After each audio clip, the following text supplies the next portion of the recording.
Kalau kita terus mendukakan roh Allah, lama-lama kerohanian kita pingsan. Bapak ibu saudara mesti harus hati-hati. Perkenanan Tuhan itu tidak hilang tiba-tiba. Itu biasanya terjadi erosi pelan-pelan. Beware, be careful. Waspadalah terhadap dosa-dosa yang tidak seperti dosa dalam hidupmu, tapi sesuatu yang Roh Kudus agak keberatan. Kamu jangan ke situ. Taati itu, karena itu nggak ada di 10 perintah Allah. Kalau Anda belum subscribe di channel ini, segera, supaya Anda bisa mengikuti terus rema-rema dari Roh Kudus ya. Sekarang bicara tentang Daud ya. Mari kita sama-sama buka kitab Daud di mana? 1 Samuel pasal 16. Saya duduk boleh ya, supaya lebih nyantai, oke? Ya, kalau saya berdiri itu cepat lapar soalnya. Jadi saya harus duduk aja. Oke. Oke, 1 Samuel pasal yang ke-16. Ada 13 ayat semuanya. Nanti kita akan berhenti di mana-mana. Ambil catatan. Hari ini kita akan belajar Bible study. Kita bedah karakter. Karakter ini karakter yang sangat klasik, tapi semoga pewahyuannya beda. Yaitu tentang Daud. Ketika Tuhan berkenan kepada seorang Daud, apa yang terjadi? Kita bisa bercermin, berkaca untuk hidup kita. Kalau Tuhan berkenan sama kita, apa aja yang boleh terjadi dalam kehidupan ini? Berfirmanlah Tuhan kepada Samuel. Samuel ini bapak rohaninya Daud, nabi yang mengurapi raja-raja Israel pertama. Berapa lama lagi engkau berduka cita karena Saul? Samuel sedih karena Saul, Raja Saul yang murtad itu. Bukankah ia telah kutolak sebagai raja atas Israel? Come on, kira-kira begitu ya. Isilah tabung tandukmu itu dengan minyak dan pergilah. Aku mengutus engkau kepada Isai. Isai itu papanya Daud. Orang Bethlehem itu, mereka berasal dari Bethlehem. Sebab di antara anak-anaknya telah kupilih seorang raja bagiku. Berhenti di situ ayat 1. Tuhan bicara sama Samuel begini. Samuel itu seorang nabi, sekali lagi, penyambung lidah Allah, seorang yang sangat peka. Sebelum Daud, Saul diurapi, Samuel dulu yang diurapi oleh Tuhan. Berapa lama lagi engkau berduka cita karena Saul? Lawan kata dikenan Allah itu adalah Allah berduka cita. Lawan kata berkenan itu bukan tidak dikenan. Tidak dikenan itu alhasilnya. Lawan kata berkenan kepada Tuhan adalah Tuhan berduka karena orang itu. Janganlah kita mendukakan Roh Kudus yang memeteraikanmu untuk hari keselamatan. Tanpa kita sadari, bahkan sebelum seseorang sungguhan jatuh dalam dosa yang menyolok dan vulgar, dia sudah terlebih dahulu tiap hari sering mendukakan roh Allah dalam hidupnya. Coba Anda teliti, evaluasi diri, introspeksi, hal-hal apa aja kira-kira yang bisa mendukakan Roh Kudus di hidupmu. Hindari itu at all cost, apapun harga yang harus kau bayar. Mendukakan Roh Kudus bukan suatu dosa yang vulgar. Yang vulgar itu apa? Membunuh, berzina, mencuri, itu terang-terangan. Korupsi bisa ditangkap sama polisi. Yang gitu-gituan ada bukti. Mendukakan Roh Kudus itu dosa di dalam hati. Permulaan karir dosa berikutnya, segala sesuatu dimulai dari motivasi. Berduka cita karena Saul. Samuel itu orang yang dekat sama Tuhan. Samuel itu berduka karena Saul yang nakal. Apalagi Tuhannya. Tapi bedanya Tuhan move on, Saul belum. Begitulah manusia itu kan seringkali bawa stres tidur. Kalau Tuhan kan langsung beranjak pada rencana berikutnya, rancangan damai sejahtera, hari depan penuh pengharapan. Tuhan itu lebih cepat dari manusia. Makanya jangan suruh Tuhan ikuti agenda kita. Kita itu yang harus ikut Yesus. Yesus tidak pernah bilang sama murid-muridnya, aku ikut kalian ya. Tuhan berkata, ikutlah aku.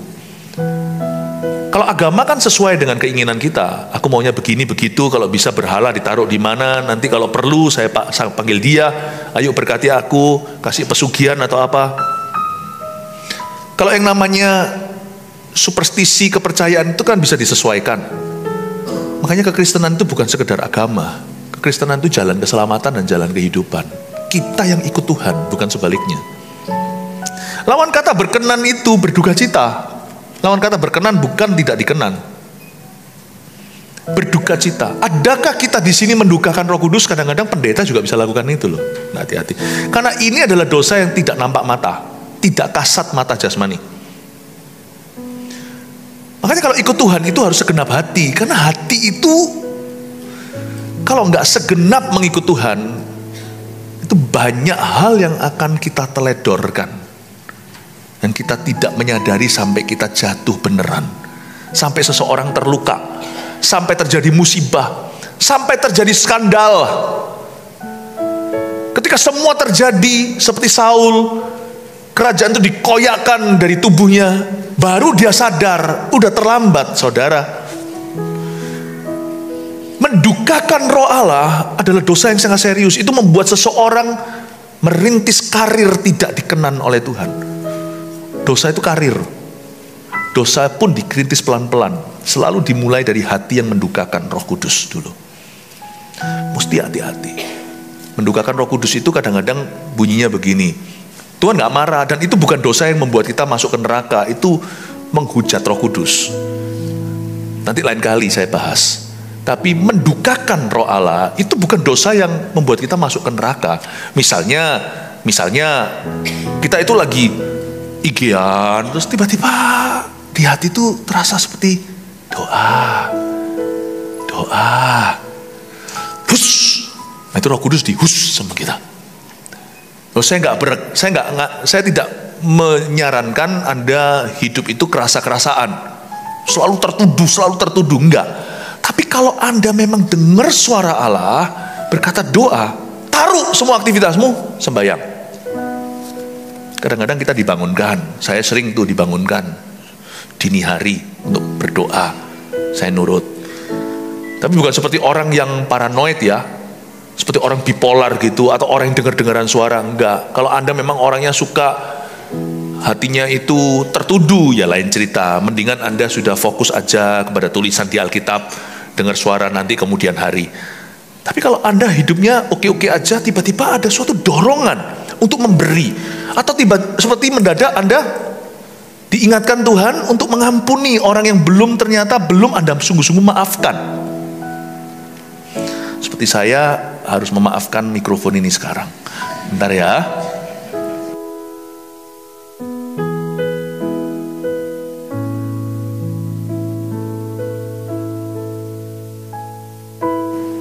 Tes. Haleluya.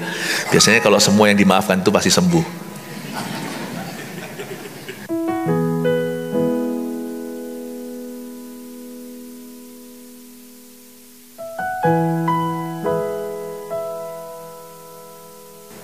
Cek, tes. 1, 2, 3. Oke.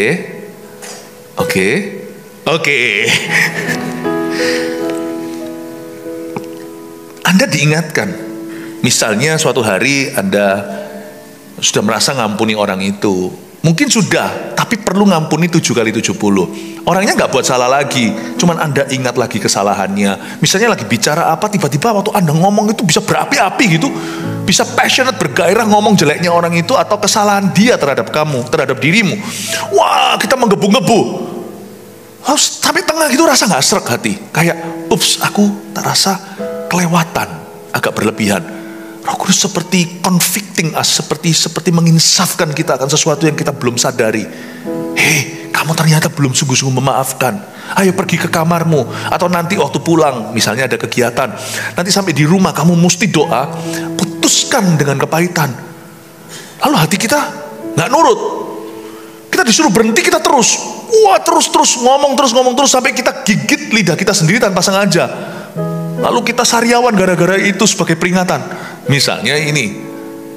Lalu habis itu kita pulang ke rumah, kita nggak doa. Enggak, aku sudah ngampuni. Kita nyangkali, denial. Itu mendukakan Roh Allah loh. Kalau Anda sekarang di ronde ini kalah, nanti berikutnya Anda akan jadi orang yang sangat negatif. Disitulah muncul yang namanya haters. Karena ada once upon a time, suatu hari dulu, ada orang yang sedang mengesampingkan Roh Kudus dan mendiamkan dia. Mendukakan Roh Allah adalah sebuah dosa yang membuat Anda semakin jauh dari perkenanan. Hati-hati dengan tanda-tanda yang mulus. Hati-hati dengan bocoran-bocoran halus. Ketika Anda melihat sesuatu yang antikristus di dalam dirimu, itu berarti duka Roh Kudus. Kalau Kristus berkata kanan, kau pergi ke kiri. Kristus berkata kiri, kau pergi ke kanan. Kristus berkata kau melangkah, kau diam saja.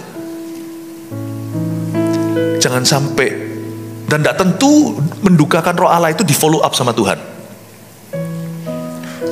Untung-untung kalau kita langsung didisiplin dapat hukuman. Bisa aja. Kalau kita mendapat langsung pukulan itu. Tapi kadang-kadang nggak terjadi. Yang terjadi adalah hati kita pelan-pelan mati. Lawan kata berkenan itu mendukakan. Karena itu hati-hati dengan dosa grieving the Holy Spirit. Itu nggak kelihatan. Itu bukan benar atau salah. Kalau saya main game berlebihan dulu waktu masa muda, ada banyak cerita. Game saya meledak, yang saya pegang langsung meledak. Itu sungguhan terjadi, ya kan? Lalu saya pergi ke komputer koko saya komputernya juga meledak. Sampai sekarang saya tidak tahu koko saya tahu nggak, itu gara-gara saya. Kalau saya ngalami keajaiban, mungkin Tuhan punya urusan yang penting dengan hidup saya. Jadi saya itu sama Tuhan dicing sampai sedemikian rupa. Tapi nggak semua orang kan mendapat follow up demikian. Bukan karena saya istimewa. Namun demikian, kalau kita terus mendukakan Roh Allah, lama-lama kerohanian kita pingsan. Bapak Ibu Saudara mesti harus hati-hati. Perkenanan Tuhan itu tidak hilang tiba-tiba. Itu biasanya terjadi erosi pelan-pelan. Beware, be careful. Waspadalah terhadap dosa-dosa yang tidak seperti dosa dalam hidupmu. Tapi sesuatu yang Roh Kudus agak keberatan, kamu jangan ke situ. Taati itu, karena itu nggak ada di 10 perintah Allah. Amin Bapak Ibu Saudara. Ya. Berikutnya kita baca lagi, berfirmanlah Tuhan kepada Samuel, berapa lama lagi engkau berduka cita karena Saul? Bukankah ia telah kutolak sebagai raja atas Israel? Isilah tabung tandukmu, katakan tabung tanduk. Isilah tabung tandukmu dengan minyak dan pergilah. Saya kasih bocoran bahwa Samuel mengurapi Daud pakai tabung tanduk. Sedangkan waktu Samuel mengurapi Saul, dia pakai tabung bukan tabung tanduk. Tabung tanduk itu berarti dari hewan. Untuk hewan itu tanduknya bisa diambil, dia harus dibunuh. Berarti secara profetik artinya tabung tanduk itu adalah kirbatnya. Isinya urapan baru, mengurapi raja-raja. Dan kirbat dan botolnya harus bagus. Kata orang, saya nggak tahu bener nggak, air mineral itu sungguh-sungguh bisa disimpan di botol kaca. Kalau botol plastik, susah mineralnya di sana. Nggak tahu betul nggak. Kalau kita melihat botol-botol wine anggur yang mahal-mahal, apalagi itu kan bagus-bagus. Ya, kalau wine di dalamnya itu mahal, botolnya pun harus bagus. Kalau orang-orang Timur Tengah pakai kirbat itu kan harus molor, sudah nggak boleh pakai kirbat yang lama. Harus bisa melar punya, karena fermentasi anggur itu kan ada alkoholnya. Jadi kalau nggak melar, nggak bisa melar lagi, dikasih isi itu, dia pasti akan robek dan bocor. Maksud saya adalah tabungnya biasanya harus cocok dengan isinya. Nggak mungkin Tuhan itu iseng, Tuhan kasih firman, isilah tabung tandukmu. Tuhan secara spesifikasi, Tuhan berkata, Tuhan kasih speknya, kamu mau urapi raja yang berkenan kepadaku, kamu harus urapi dia dengan kematian hewan. Kamu harus urapi dia dengan kematian daging. Tabungnya tidak boleh flask, tidak boleh pakai botol, tapi pakai horn. Horn itu tanduk hewan. Harus terjadi kematian. Dengan kata lain, urapan yang sejati untuk pekerjaan bisnis rumah tanggamu, untuk pelayanan, itu harus lahir dari dan disimpan dalam kematian daging kita setiap hari. Kenapa Daud itu urapannya hebat? Karena dari sejak dia diurapi itu pakai kematian daging, dan Daud pun dicincang-cincang dagingnya sama Tuhan. Janganlah bergabung dengan gereja yang apa-apa tawarimu pelayanan. Itu tabung flask, bukan tanduk. Di gereja kita, tak peduli siapa, selalu dimulai dari pemuritan. Daging diserahkan ke Tuhan. Dahulu waktu kau muda, kau pergi kemanapun kau mau. Tapi setelah kau tua, kata Tuhan kepada Petrus, memberi suatu bocoran tentang bagaimana nanti di masa tuanya dia ikut Tuhan atau di masa dia dewasa rohani, bahkan ketika dia mati, kamu akan diikat dan orang lain akan membawamu ke tempat yang tidak kau kehendaki. Ini bukan berarti tempat itu buruk, bukan. Tetapi kita tidak pakai cara kita. Kalau kita mau bertumbuh dewasa, kita mau berbuah, kita pakai cara Tuhan. Dan Tuhan mau kita dimuridkan. Dimulai dengan pemuridan. Sebab kami gereja GMS percaya bahwa urapan yang sungguh-sungguh Tuhan sediakan untuk kemenangan hidupmu, itu harus lahir dari daging manusia, daging yang diserahkan ke Tuhan. Bukan karena pandai nyanyi maka dia diurapi dalam lagu. Bukan karena dia punya karisma memimpin maka kepemimpinannya jadi berkat. Ya, bukan karena itu. Tapi urapan yang sungguh-sungguh awet dan permanen sifatnya, itu keluar dari persekutuan dengan kematian Yesus. Yesus berkata, kamu mau ikut aku? Sungguh, pikul salib, sangkal diri setiap hari dan ikutlah aku. Luar biasa. Ini daging rasanya kayak mau melawan. Aku rasanya kalau berbuat baik orang lain harus tahu, dan kalau orang berbuat jahat pada aku bisa jadi lebih jahat sama orang itu. Kita semua punya daging, kita semua itu punya bibit bobot bebet dari Adam dan Hawa. Masing-masing kita itu kreatif sendiri-sendiri, punya kambuh-kambuhan. Satu orang lain dengan yang lainnya, yang satu tuh ngomelan, yang satu tuh nggak banyak bicara tetapi busuk pikirannya. Yang satu lagi itu orangnya itu hawa nafsu, dikit-dikit selalu seksualita. Yang satu lagi kalau gitu-gituan nggak terlalu lah. Tapi kalau soal duit itu kelemahannya. Ada pula orang dalam pelayanan itu minta dihormati lebih, minta dihargai. Lu nggak tahu gua siapa. Tapi ada orang tertentu yang memang tidak mau diketahui siapa-siapa. Bahkan dia tidak pernah menawarkan diri, mau ikut cegil lah, ke welcome lounge lah, apa-apa. Nggak usah, kalau bisa saya itu ambigu. Ya, kalau bisa saya itu masuk ke gereja nggak ada yang tahu, karena orangnya minder. Orang yang seperti itu dagingnya harus dikalahkan dengan dia harus menawarkan diri. Aku mau join CG. Orang yang minder harus menampilkan diri. Jangan jual mahal. Tapi orang yang mau tampil harus belajar merendahkan diri, melayani di balik layar. Setiap orang itu selalu punya antibiotikanya sendiri secara rohani. Orang yang suka posisi harus belajar dari bawah. Orang yang gak mau di posisi apa-apa harus dikasih posisi dan kepercayaan. Daging itu harus disalibkan kalau kita mau maju dalam Tuhan. Orang yang dikenan Tuhan itu pasti akan dimatikan dagingnya. Sebab kalau enggak, berarti dia adalah anak gampang. Sebab Tuhan hanya menyesah dan mendisiplin anak-anak yang dianggap putra-putri sejati kerajaan Allah. Coba Anda baca lagi ya. Kita baca lagi. Isilah tabung tandukmu itu dengan minyak dan pergilah. Aku mengutus engkau kepada Isai orang Bethlehem itu, sebab di antara anak-anaknya, perhatikan, telah kupilih apa? Seorang raja bagiku. Ini kalimat luar biasa. Sebab sebelumnya ada namanya Raja Saul. Raja Saul itu sebenarnya tidak jadi raja. Dulu yang mimpin mereka itu Nabi Samuel. Nabi Samuel sampai merasa tertolak kok. Sampai Tuhan itu hibur hatinya. Yang mereka tolak itu bukan kamu Samuel, yang mereka tolak itu aku. Ketika bangsa Israel menuntut punya raja seperti negara-negara tetangga, maka Tuhan mengizinkan ada yang namanya dalam dunia perkenanan Allah, ada yang namanya kehendak Allah yang diizinkan, permissive will of God. Jadi misalnya kalau papa ditanya sama anaknya, boleh nggak Pak? Aku belum selesai PR kok. Boleh nggak aku pergi sama temanku nonton? Ada dua macam anak yang peka dan anak yang nggak peka. Dan anak yang nggak peka, anak yang peka, ketika tahu papanya, nggak usah Pak, nggak usah. Aku tahu kok, Papa nggak berkenan, nggak usah. Oke, kamu belajar dulu. Tapi ada anak-anak yang kurang peka begini. Untuk apa? Kamu sudah belajar nggak? Ya gampang, nanti pulang saya bisa selesaikan PR. Perlukah? Kalau orang tuanya sudah tanya 3 kali, Anda masih terus dorong proposal Anda kurang peka. Kalau itu untung-untungan. Kalau orang tuanya larang Anda masih hoki dan beruntung, berarti orang tua masih peduli. Tapi kalau orang tua yang berkata, ya sudah kamu pergi sana, tetap pergi, berarti itu kabar buruk buatmu. Berarti orang tua sudah mulai tidak peduli sama kamu. Permissive will is a way of God saying, I don't care anymore about you. Jadi kalau kita sampai memaksa kehendak Allah, sampai pada titik Tuhan mengizinkannya sesuai dengan kehendak kita, jangan kita happy ya. Itu berarti Tuhan menganggap Anda mulai jadi anak gampang.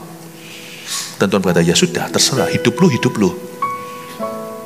Dan biasanya Tuhan gak langsung gitu. Dia yang maha sabar itu biasanya itu sampai satu proses tertentu Tuhan akan berkata, oke, ini anak yang suka memaksa, baiklah aku izinkan.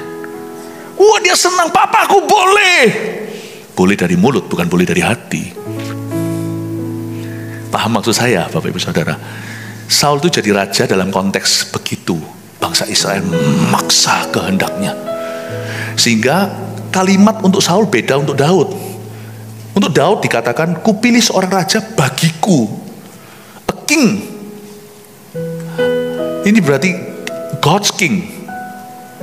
Ini rajanya untuk Tuhan. Tapi Saul adalah the people's king. Rajanya untuk orang.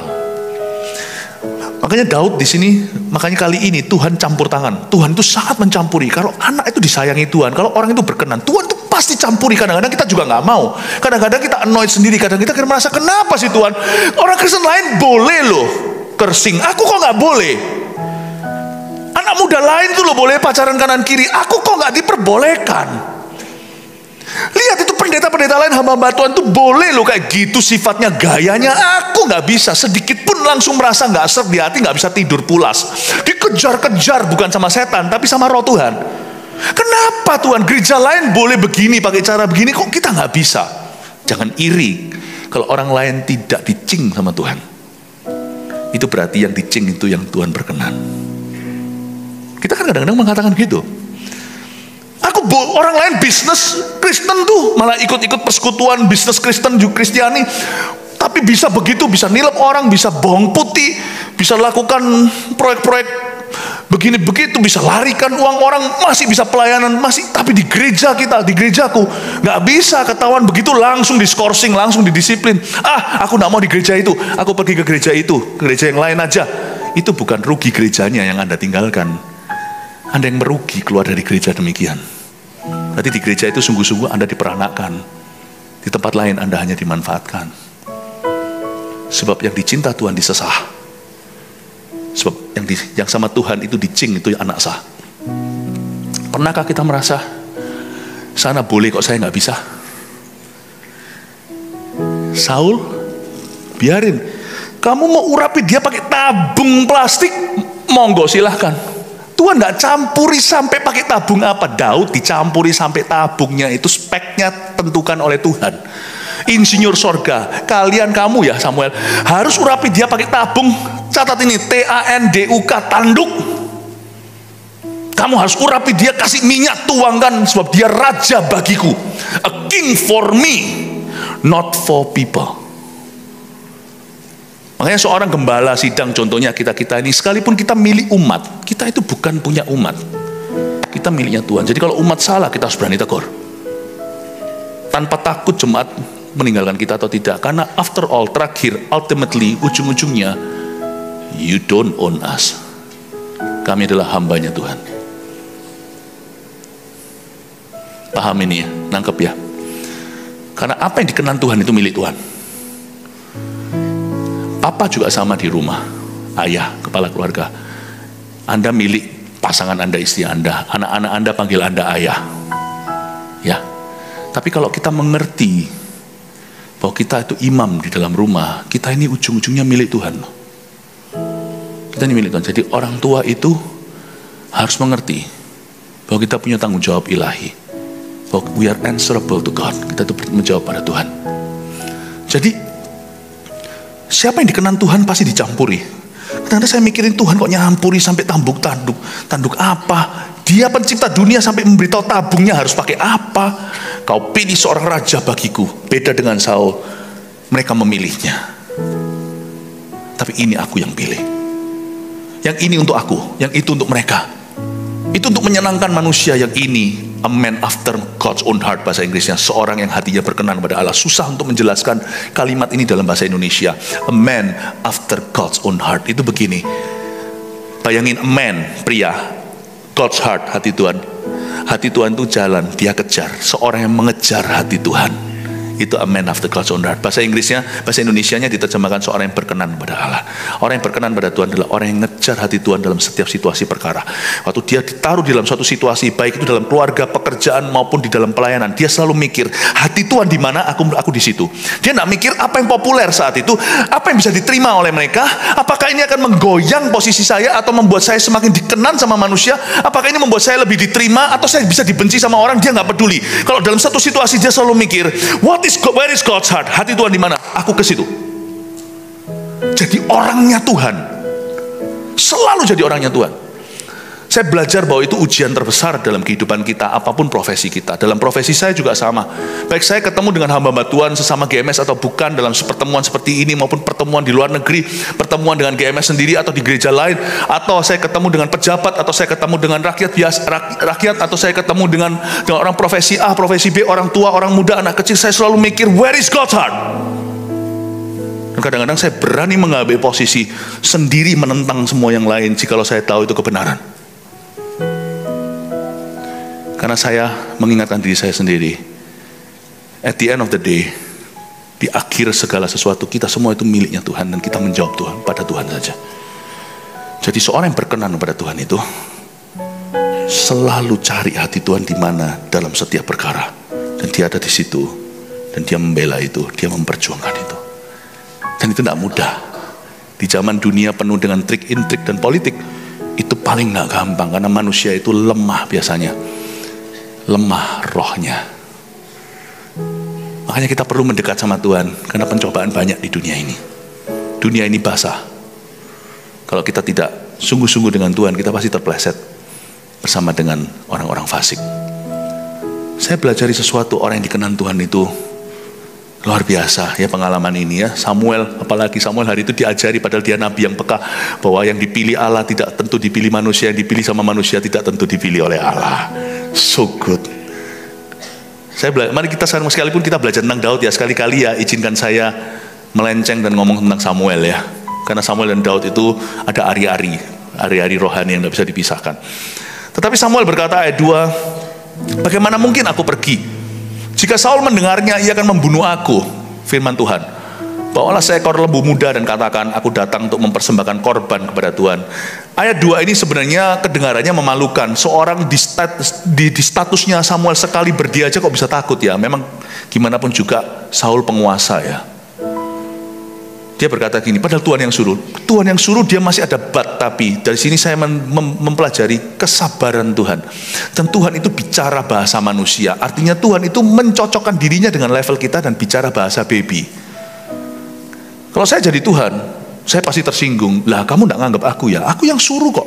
Misalnya, kalau presiden suruh Anda melakukan sesuatu, ya kan? Lalu habis itu Anda berkata, tapi nanti wakil presiden ngomong apa? Marah lah. Ini perintah direct dari saya kok.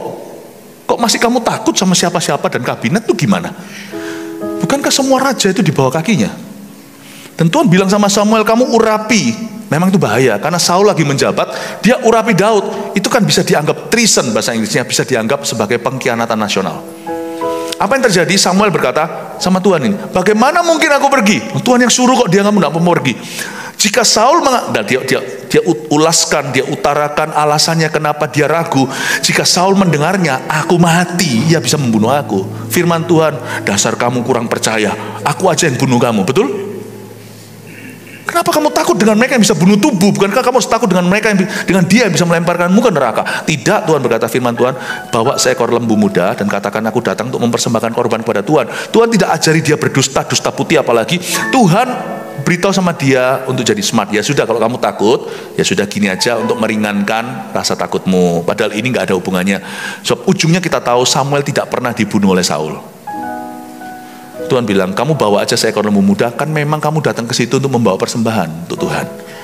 Ya sudah, kamu tidak perlu mengutarakan bahwa kamu ke situ untuk mengurapi Daud. Itu nanti urusanku, di sana aku beri kamu perintah baru. Tapi kamu bawa aja lembu, datang ke situ mempersembahkan korban. Jadi tidak ada yang namanya nanti intel-intel yang memberikan report yang salah tentang kamu. Ayat 3, kemudian undanglah Isai ke upacara pengorbanan itu, papanya Daud. Lalu aku akan memberitahu kepadamu apa yang harus kau perbuat. Urapilah bagiku orang yang akan kusebut kepadamu. Samuel berbuat seperti yang difirmankan oleh Tuhan, dan tibalah ia di kota Bethlehem. Oke, Samuel sampai di Bethlehem, dia dari Rama. Para tua-tua di kota itu datang mendapatkannya dengan gemetar dan berkata, adakah kedatanganmu ini membawa selamat? Luar biasa. Saya ingin bicara tentang Samuel dikit. Daud itu niru Samuel sebenarnya, sedikit banyak itu banyak turun seperti Elia ke Elisa. Para tua-tua di kota itu ketika Samuel datang dari Rama membawa lembu, mungkin dia sendirian sama satu asisten kali. Para tua-tua di kota itu datang mendapatkannya dengan gemetar. Waktu mereka melihat Samuel itu sudah berada di gerbang, disambut dengan gemetar. Itu tua-tua loh ya, itu orang-orang yang paling dihormati di kota itu, di kota Bethlehem. Itu gemetar, datang itu gemetar. Gemetar. Inilah salah satu tanda perkenanan Allah ada atas hidup seseorang. Ada wibawa yang tidak bisa ditiru. Inilah salah satu tanda perkenanan Allah itu ada dalam kehidupan seseorang. Dan biasanya perkenanan itu tidak hanya sifatnya supranatural, secara alami pasti juga ada bukti. Biasanya ada integritas yang tinggi, ada reputasi yang mendahului, sehingga orang tersebut sudah ada yang namanya sudah ada namanya track record yang bersih dan menjadi respect di hati orang. Dan biasanya orang yang dikenan sama Allah itu mendatangkan perasaan kekaguman. Ketika orang itu datang, ada yang namanya kavod dalam bahasa Ibraninya, artinya glory. The glory of God, seperti tabut perjanjian itu juga punya, ada atas orang itu. Sehingga kehadirannya akan berbobot. His arrival ketika dia tiba, itu akan mendatangkan suatu efek di tempat tujuan itu. Entah itu sebuah rumah, sebuah kota, itu orang akan bergetar. Nggak tentu gemetar sungguhan secara fisik, ada satu roh antisipasi. Coba lihat ya, orang kalau berbobot itu mendatangkan impresi seperti itu dimanapun mereka berada. Orang yang membawa hadirat Allah, nggak tentu kemana mereka pergi, orang-orang rebah, nggak tentu. Tapi dimanapun orang-orang tersebut, orang yang dikenal Allah berada, di situ selalu ada respect for God. Makanya itu saya doa anak-anak muda juga punya seperti ini dalam perkawanan mereka. Kalau ada anak muda datang di dalam antara pertemanan, semua masih bisa kersing, masih bisa porno ngomongnya. Ada bedanya. Anda perlu masuk ke ruang doa lagi. Berarti your kavod is not so abot. Your glory isn't so heavy. Kemuliaanmu agak tipis kayaknya. Lain cerita dengan orang yang datang lalu memang itu orang aneh. Ya, tapi kalau ada orang teman-temannya pendeta iki, kalau orang-orang Jawa kan bilang gitu ya, pendeta ini nggak apa-apa. Itu mungkin cara mereka mengutarakan Anda beda. Meskipun Anda dituduh fanatik lah, dibilang pendeta lah, segalanya mendingan daripada Anda dicap sesama setan. Kalau sampai Anda datang setan tepuk tangan, ini my cousin ini kembaranku ini sepupuku. Nah, Anda mesti evaluasi bagaimana Anda hidup selama ini. Biarinlah, sebab orang-orang yang sekarang menghina Anda, kaulah muda, suatu hari jadi pasienmu. Kalau dalam bisnis juga sama. Lu lain cerita kalau Anda aneh orangnya, Anda ngeroh nggak keruan. Tapi kalau Anda bersih, misalnya ada sekelompok orang-orang dalam rekanan Anda, lalu habis itu mereka selalu apa-apa lobby, ini tentang wanita segalanya, mereka ngomongnya segitu padahal semua punya istri, lalu masing-masing sudah punya simpenannya sendiri. Anda datang setiap kali makan malam, mereka nggak berani bawa simpenannya, lalu mereka sama-sama, meskipun mereka bisa munafik sebentar, itu karena merespek Anda, karena dia tuh nggak gitu-gituan. Atau mereka melihat Anda, mereka sendiri belum ready untuk bertobat, mereka tidak siap, tapi mereka iri kok Anda bisa punya keluarga harmonis. Anda makan gandengan tangan dulu.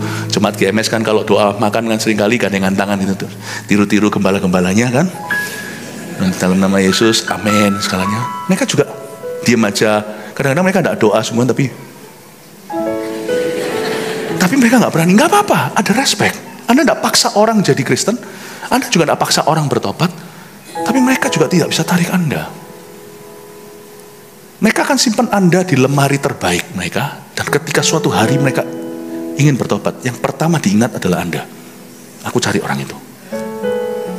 Saya bersyukur ya, saya bukan apa. Tapi saya seringkali di masyarakat, misalnya saya nge-gym nih, jalan keluar tiba-tiba ada satu orang yang sudah selesai nge-gym ya. Tapi saya kadang-kadang mikir kalau dia gitu ngapain nge-gym. Dia duduk gini, meja gitu, Saya jalan, tuh, masa saya nggak tahu? Pastor Philip.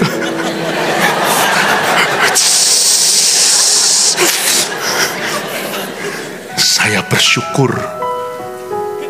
Dari situ saya tahu saya masih punya kavod. Kalau gini lain cerita. Oh, Pastor Philip, mau satu. Mati aku. Berarti reputasinya adalah pendeta sama saja gitu loh. Sudah sama aja, kita cuma beda di gereja. Saya nggak mau ada begitunya. Tetap harus ada pemisah sih. Bukan sok suci, enggak. Kami kan nggak sok suci gitu rasa kayak dengan jamaah kami suci. Enggak, kita ini apa adanya. Kita ini orang-orang cengli kok. Sungguhan. Saya apa adanya sama orang. Cuman ada pemisah. Where is your kavod? Kalau Anda berkenan, kenapa orang nggak lihat? Kalau Anda berkenan pada Tuhan, kenapa nggak ada bedanya? Harus ada bedanya lah. Kerap kali kami disebut macam-macam lah. Inilah itu, ada harga yang dibayar lah. Kita pasti akan dicemoohkan sama orang itu pasti. Kalau saya sih sudah kenyang dengan yang gitu-gitu sungguhan. Pesta lah, udah kenyang sama itu. Oh pendeta ya, pendeta ini pendeta, ngomongnya nggak enak di telinga. Itu pun dari setan. Wah pendeta gini, wah puji-puji. Kalau memang aku seperti itu, kenapa kamu nggak tobat? Terus ada juga yang pendeta. Aku cuma mau makan. Saya diundang kondangan makan. Situ pendeta sini satu muji, satu lagi yang menghina, satu lagi pendeta. Pendeta, ada satu yang bilang bocah nggak bisa minum katanya. Useless, nggak bisa minum. Saya ngelawan langsung. Saya berkata, sorry bukan nggak bisa minum, nggak mau. Saya bisa, tapi saya nggak mau. Bisa, saya lebih kuat lagi kalau minum anggur, nggak mabuk-mabuk sama dia. Saya lumayan kuat loh. Saya belum bertobat dulu, saya minum 1 botol nggak apa-apa. Mau bukti? Nggak mau, saya nggak mau. Enak aja. Kiranya bisa memancing saya? Nggak bisa. Saya nggak akan kehilangan perkenanan saya untuk pujianmu. You have kabot? Atau sama sekali nggak abot? Saya tidak menghakimi karena kita semua di bawah penghakiman Allah. Saya pun akan dihakimi. Ayo berlomba-lomba yuk. Ini Samuel datang, gemeter. Langsung, jangan-jangan dosaku ketahuan. Saya pernah ada satu lagi cerita lucu boleh? Ada satu anak muda datang ke kantor saya.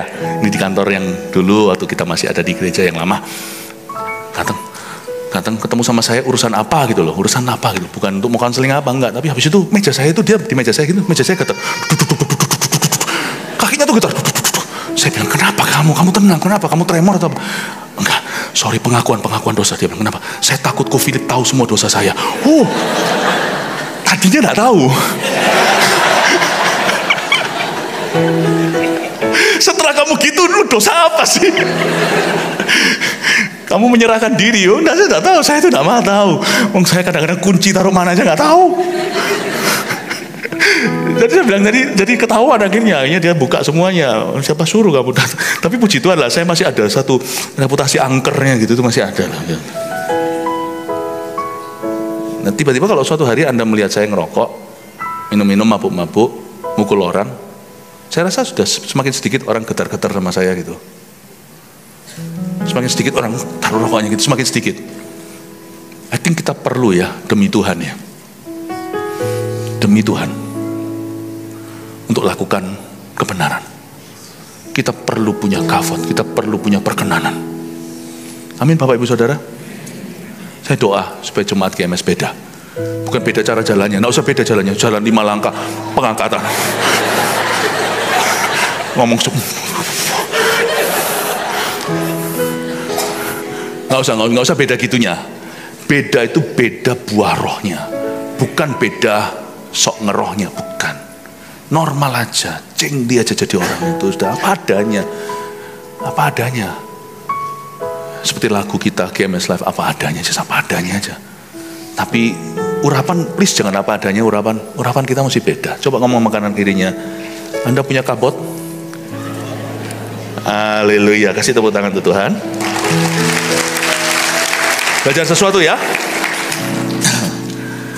Jawabnya ya benar, aku datang untuk mempersembahkan korban kepada Tuhan. Kuduskanlah dirimu dan datanglah dengan daku ke upacara pengorbanan ini.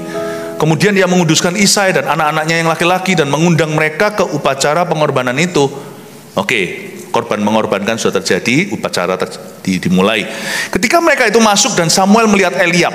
Eliab ini kokohnya Daud, lalu pikirnya, sungguh di hadapan Tuhan sekarang berdiri yang diurapinya. Kokohnya nih, kokohnya ada di militeri atau dia seorang tentara. Tapi berfirmanlah Tuhan kepada Samuel, janganlah pandang parasnya atau perawakan yang tinggi, sebab aku telah menolaknya. Ini bukan berarti orang yang tinggi badannya ditolak sama Tuhan, yang pendek yang dipilih. Bukan ya, intinya adalah bukan paras seseorang yang jadi tolak ukur pilihan Tuhan. Janganlah pandang parasnya atau perawakan yang tinggi, sebab aku telah menolaknya. Bukan yang dilihat manusia, yang dilihat Allah. Manusia melihat apa yang di depan mata, tapi Tuhan melihat hati.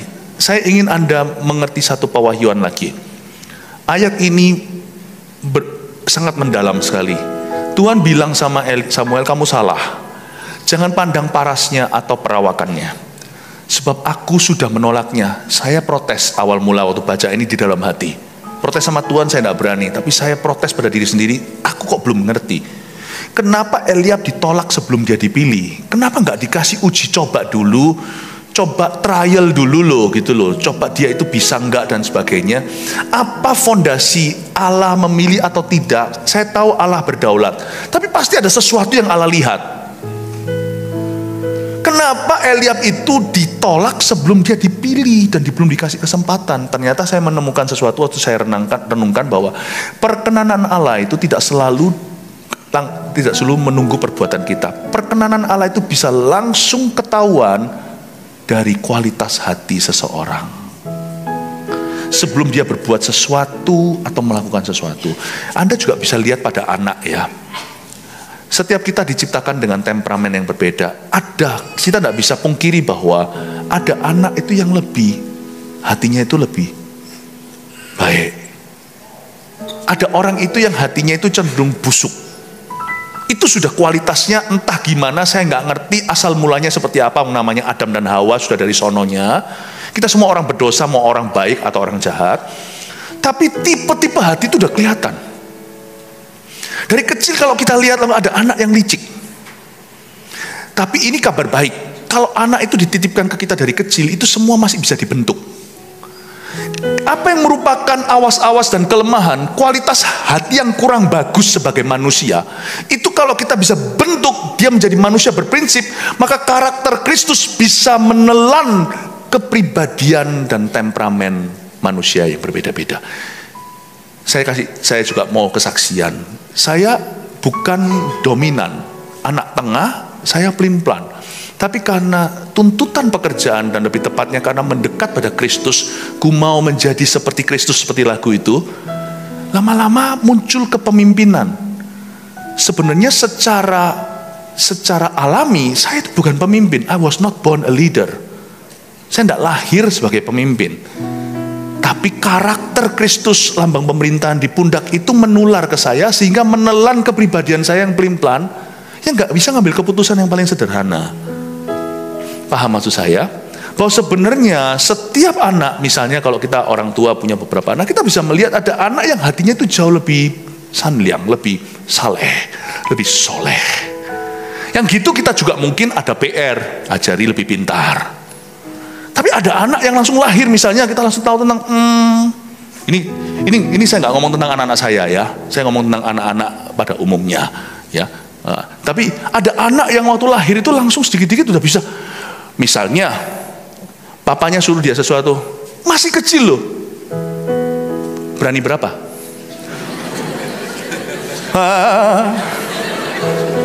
Itu kalau papa mamanya salah, pakai money politics dari kecil. Oke, kamu kalau kerjain PR, papa kasih kamu iPad. Kamu kasih itu berarti merusak, itu salah program itu. Udah gitu anaknya dikasih program begitu, gimana sih? Orangnya udah keceng, kurus gitu, sudah seperti anoreksia, malah justru dikasih olahraga yang kardio setengah mati sampai dia menguap di udara. Udah gede gitu, tambah bulking, tambah besar, nggak karuan. Salah programnya. Kalau kita lihat anak kita itu nggak baik, sudah bisa perhitungan dikit-dikit, lu berani berapa Pak? Maka kita harus didik dia bahwa kelemahanmu itu kelebihanmu. Berarti kamu pintar. Kalau dia nanti suatu hari dia bisa menjadi bendahara kerajaan sorga. Tapi tidak memungkiri bahwa Manusia itu dilahirkan dengan kualitas hati yang berbeda-beda. Dan Eliab itu puhau orangnya. Itu gitu aja ya. Taruh gini aja dalam bahasa Chinese-nya, Eliab itu kurang baik orangnya. Eliab kurang api. Kualitas hatinya itu putayao, tidak baik. Paham maksud saya Bapak Ibu Saudara? Dia nggak bisa dipakai Tuhan dalam job itu. Sebagai tentara bolehlah dia kelihatan gitu, bunuh, dia nggak mikir tuh 2 kali untuk tonjok orang. Tapi sebagai shepherd atau gembala Israel, saya rasa dia nggak cocok dengan karakter seperti itu. Tuhan bilang, next. Adakah sesuatu kualitas di hatimu, kualitas hati Anda yang perlu dibenarkan? Itu masuk hadirat Allah, masuk ke sana. Bisa dirubah sesuai dengan tugasmu. Kita di hadirat Allah itu bisa di reprogramming, itu bisa. Saya di reprogram Tuhan berkali-kali. Bukan berkali-kali, terus menerus. Hari ini kalau saya tes personality kepribadian itu sama istri saya sekarang jedok dominan. Dominan. Enggak lahir demikian. Itu program ulang sesuai tugas saya. Ini tugas kalau diambil, saya kembali lagi si anak pelin-pelan yang nggak bisa memilih hari ini mau makan nasi rawon atau nasi pecel. Anda pasti akan dapat urapan yang cocok dengan tugas Anda. Masuk hadirat Allah, Anda akan diprogram oleh Tuhan. Tapi Eliab tidak baik. Dia sudah ditolak sebelum dipilih.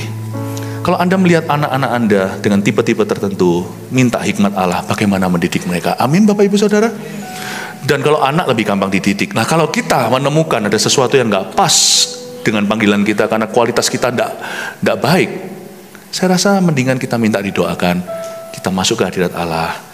Ubah hatiku seputih salju, ubah hatiku seperti dirimu. Sekalipun Anda bisa nangis-nangis seperti anak kecil, kayak anak yang sedang nangis sekarang ini, nangislah kalau itu berarti perubahan hatimu. Amin Bapak Ibu. Lanjut lagi dengan, sebentar lagi saya selesai. Lalu Isai memanggil Abinadab dan menyuruhnya lewat di depan Samuel. Tapi Samuel berkata, orang ini pun tidak dipilih Tuhan, gak cocok untuk jabatan ini. Kemudian Isai menyuruh Syama lewat, tetapi Samuel berkata, orang ini pun gak dipilih, gak pilih Tuhan. Demikianlah Isai menyuruh ke-7 anaknya lewat di depan Samuel. Tetapi Samuel berkata kepada Isai, Samuel ngomong gini, semuanya ini gak dipilih Tuhan. Jadi mau lewat 7, by the way, Daud itu anak ke-8. Anak laki yang ke-8 dari 8 anak laki-laki. Dia anak yang bungsu, sejuta manusia Tuhan lewatkan. Dan semua suruh tunggu. Tuhan gak mau ya gak mau, jangan paksa Tuhan. Tuhan pilih yang satu ini, ayat 11. Lalu Samuel berkata kepada Isai, inikah anakmu semuanya? Ini kasihan nih, papanya karena sudah tua ya. Mungkin dia sudah muak punya anak laki-laki. Biasanya keluarga-keluarga yang totok biasanya mencari anak laki-laki. Ini anak lakinya sudah 7, bonus 1 saset kecil, namanya Daud. Papanya udah lupa, ini anak sudah pasti tidak diinginkan. Dia mungkin kejar perempuan sekarang. Lalu Samuel berkata kepada Isai, ini anakmu semuanya. Jawabnya, masih tinggal yang bungsu tapi sedang menggembalakan kambing domba. Ini papa macam apa? Perlu tamu yang ingatkan, kamu masih punya anak satu lagi. Iya sih, di belakang. Ini apalagi menggembalakan bek-bek kambing domba. Saya tunjukkan sifatnya Daud ya. Gak tentu orang yang paling ambisius yang akan dipilih loh. Jangan lupa loh, ini keluarga berada. Keluarga berada biasanya punya gembala-gembala hire hand atau gembala-gembala upahan. Karena saya berani berkata dia gembala berada karena Isai adalah great grandson atau adalah cucunya Boas. Boasnya Ruth itu loh. Juragan tanah, 7 keturunan gak habis dimakan. Mereka bukan keluarga perjudian dan judi online apalagi. Judi tidak online, judi onsite di sini. Pastor Yudi Kusmanto.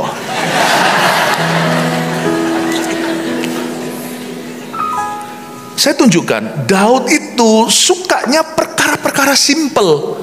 Sekalipun dia punya papanya punya banyak pegawai, kokonya 3 di tentara, menitis karir untuk politik, itu paling bagus militeri. Zaman itu, karena itu heroisme di sana. Mereka itu punya ambisius untuk jadi raja kali. Tapi Daud nggak kepingin semuanya itu. Dia bukan hanya anak bungsu dari 8 cowok, anak laki-laki. Dan koko-kokonya paling tidak 3 itu di tentara. Keluarganya sekalipun berada, dia memilih untuk menggembalakan kambing domba itu sendiri. Berarti dia suka perkara simple, yang sederhana. Anda akan kaget, bukan yang ambisius yang akan dipilih sama Tuhan. Ya, kata Samuel kepada Isai, Samuel ngomong gini, suruh memanggil dia, sebab wah ini pukulan telak buat papanya, tapi pukulan lebih telak buat koko-kokonya yang tukang bully dia. Kokonya itu bully dia. Koko-kokonya itu suka menghina. Nanti kita lihat waktu zaman dia perang lawan Goliat. Kokonya bilang, ini adikku yang FOMO dan kepo, yang fear of missing out. Kamu kan gak mau ketinggalan kan dengan aksi di medan perang. Lu kemanain itu dombanya papa yang 2-3 ekor itu? Coba kata-katanya itu begitu. Gini loh ya, kalau orang itu dikenan Tuhan, jangan kau bully. Sebab nanti Tuhan akan suruh kau telan ludahmu sendiri depannya. Ini Daud itu dikenan Tuhan, dibully. Tapi akhirnya yang meninggikan diri direndahkan, yang merendahkan diri ditinggikan. Coba lihat ya. Coba lihat Samuel bilang apa. Kata Samuel kepada Isai, suruh memanggil dia. Oke, masih oke. Sebab kita itu termasuk Samuel, termasuk papanya. Kita tidak akan duduk makan. Jadi mereka semua dalam kondisi berdiri. Gini. Dan untuk lari, seorang hambanya lari, panggil Daud. Itu kan perlu waktu. Kan itu kan domba kan bisa pergi kemana-mana. Buktinya Musa waktu gembalakan domba itu sampai ke semak belukar, itu sampai jauh di daerah Midian sana. Berarti mereka semua berdiri. Nah Samuel kalau berdiri nggak duduk, mana berani Isai duduk? Semua orang aja gemetar kok karena kedatangan Samuel. Mana mungkin itu anak-anak kecil semuanya itu, koko-kokonya sekalipun militer ya apa. Ini kan nabinya, penasihatnya, rajanya, panglima tentara kan Raja Saul. Ini bosnya, ini adalah bapaknya, bosnya dia. Mana berani itu si Eliab, Shema dan sebagainya itu berani duduk. Semua berdiri gini, nunggu siapa? Nunggu si Titi, nunggu si adik, semua disetrap begini. Samuel berdiri, Isai berdiri, 7 koko berdiri semuanya itu. Semua rasan-rasan, gara-gara adik awas nanti gua jitak dia. Setelah dia datang nggak bisa dijitak lagi, sebab ada urapan. Siapa jitak orang diurapi, dibunuh oleh umat Israel. Lalu lebih tepatnya akan dihabisi oleh Tuhan. Saya pelajari sesuatu, jangan bully orang yang dikenan Tuhan. Sebab Tuhan pasti menyuruh kita menelan ludah kita di hadapannya. Datanglah ayat 12, kemudian disuruhnya menjemput dia. Dia kemerah-merahan, matanya indah dan parasnya elok. Lalu Tuhan berfirman, bangkitlah urapi dia, sebab inilah dia. Memang dia handsome ya, umur 16 tahun si Daud waktu itu. Tapi dia lebih look like a baby than a soldier. Dia kemerah-merahan, matanya indah, parasnya elok, sukanya simple things atau perkara sederhana. Sama sekali tidak ada bakat jadi raja, jadi panglima tentara tertinggi di bangsa itu. Tidak ada bakatnya. Kalau jadi boys band mungkin bisa. Yang merah-merahan elok itu kan suka yang jadi tentara, nggak bisa. Semua orang garuk-garuk kepala, ini mana bisa jadi raja. Dan kokonya paling protes, tapi nggak berani di dalam hati. Dia berkata, waduh adikku, kok adikku ya, kok bisa dia. Against all odds, semua prediksi runtuh. Orang kalau dikenan Tuhan ya, orang yang dikenan Tuhan. Nanti aja saya sampaikan yang di kebaktian yang Musa. Ada orang yang terciprat berkat karena berada di sisi ya orang-orang yang dikenan. Ada orang yang kena kutuk karena melawan atau berada di oposisi orang-orang yang dikenan oleh Allah. Ia kemerah-merahan, matanya indah, parasnya elok.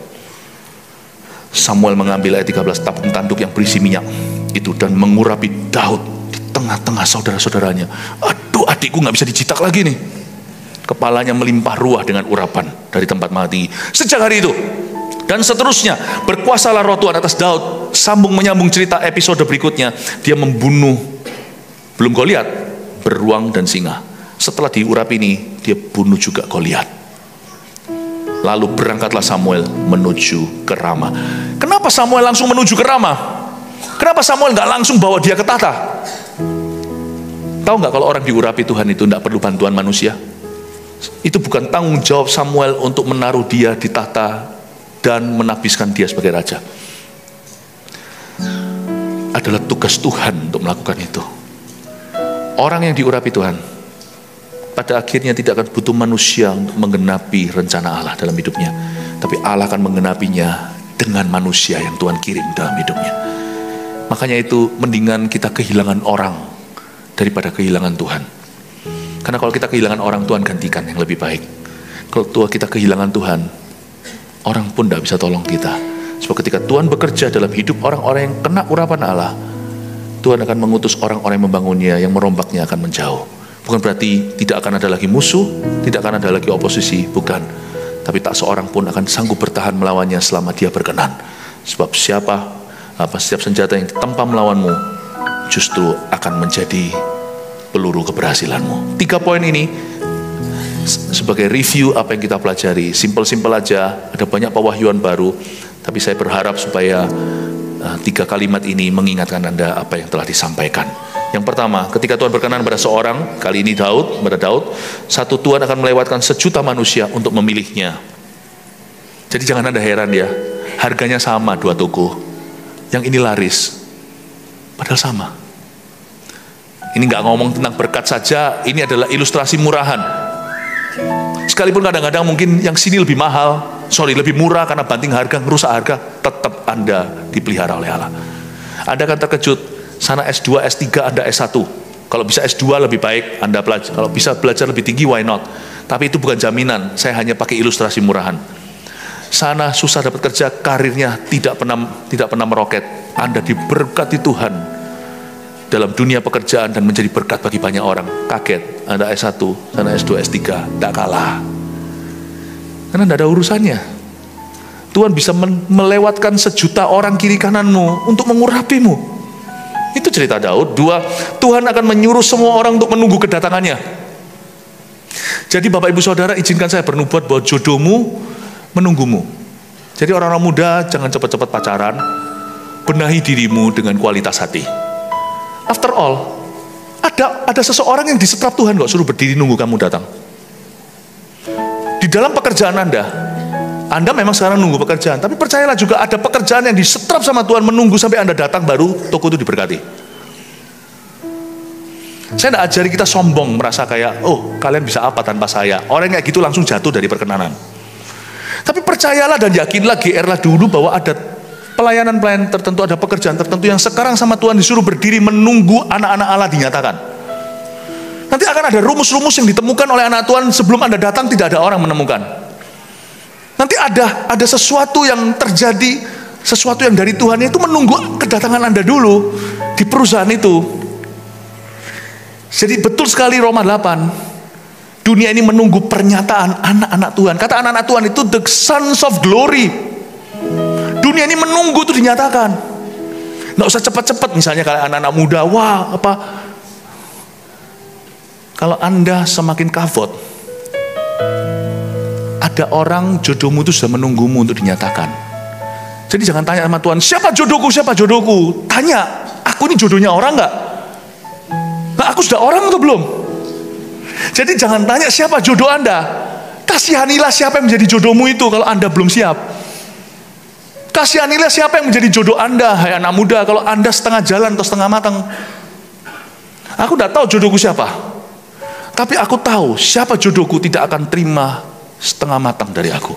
Waktu nanti aku dinyatakan dan dia dinyatakan padaku, aku sudah penuh, tabung panaku sudah ada dalam tabung di tangan pahlawan. Someone is standing still waiting for you. Baik itu pekerjaan, job, pelayanan, bisnis, atau whatever, atau mungkin suatu kunci, suatu resep, saya berdoa akan ada orang dokter yang bisa memberikan vaksin kanker suatu hari. Itu ramuannya di mana itu? Menunggu pernyataan dokter kemudian yang anak Tuhan yang dihinggapi oleh Roh Allah yang tahu segala sesuatu, masa Tuhan nggak tahu gimana menciptakan antidotnya. I'm waiting untuk seorang nanti di dunia ini, 2 orang siapa lagi, anak-anak Tuhan yang penuh dengan hikmat, menemukan ini, menemukan itu. The whole world standing still waiting for you. Sekolah yang betul, jangan beli soal, jangan beli jawaban. Nanti yang kita suntik kita tidak tahu itu apa. Kalau jadi dokter yang betul. Amin Bapak Ibu Saudara. Someone is standing still, waiting for you. Waiting for you. Tuhan akan menyuruh semua orang untuk menunggu kedatangannya. 3, Tuhan akan mengurapinya dengan Roh Kudus dan memakainya. Itu dia urapan yang akan memakaimu. 1 Petrus 4 ayat 7. Kesudahan segala sesuatu sudah dekat. Karena itu, kuasailah dirimu dan jadilah tenang, supaya kamu dapat berdoa. Saudara yang terkasih, terima kasih telah mendengarkan firman Tuhan hari ini. Jangan lupa untuk dukung terus channel ini dengan cara subscribe, like, share, dan juga komen, agar saudara kita yang lain juga boleh terberkati. Tuhan Yesus memberkati kita.